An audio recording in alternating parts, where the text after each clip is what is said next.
Dobro, Miloševski, znači, Кличе, како ќе реагирате утре на седмицата? Благодарам за прашањето.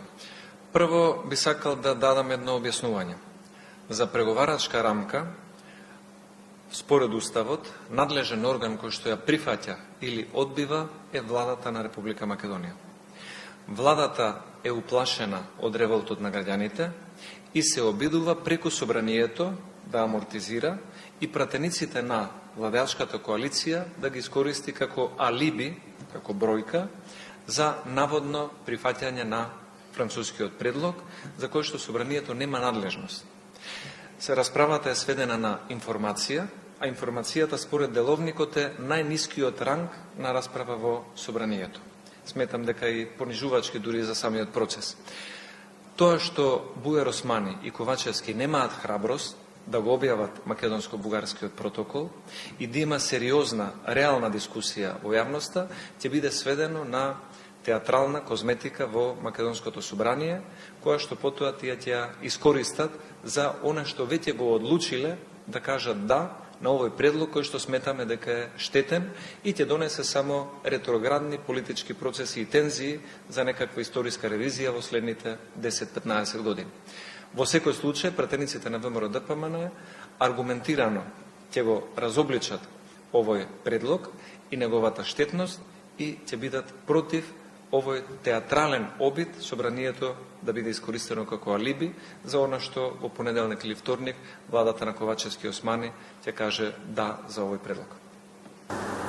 Имаше предлог утробомите пратеникот Павле Трајнов кој го достави истото собранието. Веројатно во текот на денот ќе го биде поделен и на пратениците. Поентата во неговиот во заклучоците кои што ги предлага пратеникот Трајнов се ако е можно и власт и опозицијата да како добра основа, како што биде тој, да може да се состават заклучоци прифатливи и за власта и за опозицијата. Колку еве според некој сценарија, ако утре на самата седмица се направи, не знам, пауза, се профира некоја работна група и се има обид за усогласување на ставовите, кој е условот на ВМРО-ДПМН, односно какви заклучоци би прифатиле за тие едногласно да бидат донесени во заклучоците, нели да бидат едногласно донесени?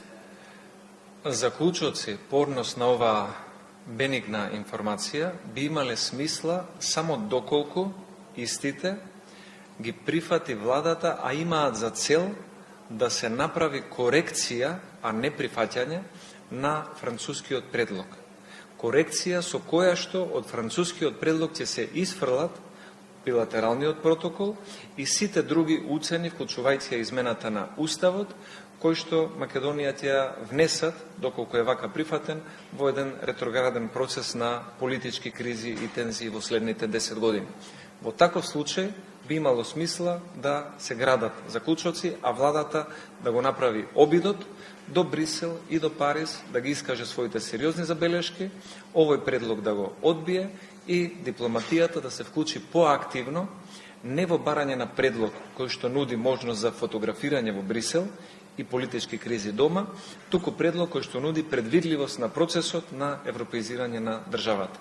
Сите други заклучоци би биле само проформа, алиби, за кој што владата би сакала да се сокрие и да каже дека го прифаќа предлогот заради тоа што мнозинството пратеници од СДСМ и ДУИ гласале за, што е изигрување на процедурата, бидејќи владата е единствениот орган кој што може да одбие или прифати преговарачка рамка. Уште едно прашање, ваш коментар околу едно најавеното одлагање на фон дер Лајен, вашиот лидер да кажа не само што ќе се обрати фон дер Лајен на седмица, да туку дека и ВМРО-ДПМН има што да каже и што да сложи. Да. Во Република Македонија досега се обратиле Хавиер Солана, имал одлични обраќања, Баросо, Романо Проди, Могерини, Ангела Меркел, комесарот Хан, комесарот Оли Рен, сите имале одлични обраќања. Македонија 20 години има одлични обраќања од политичарите од Брисел и нема никаква придобивка. Напротив, во моментов сме соочени со уцена која што утре ќе се обиде, веројатно, со убави зборови, да ја амортизира и сегашната председателка на Советот на Европската Унија. Го почитуваме незиното време, но си го почитуваме и своето достоинство и знаеме што е добро, а што не е добро за Македонија и сметаме дека овој преседан, каде што од земја членка се бара да ревидира историја и да промени устав, за воопшто да може реално да почне преговори и истите да бидат обврзани со понатамошни ревизии на учебници на историски личности, е понижувачки. Тоа не би го направила ниту Германија кон Полска, не би го направила ниту Франција кон Шпанија. Благодарам.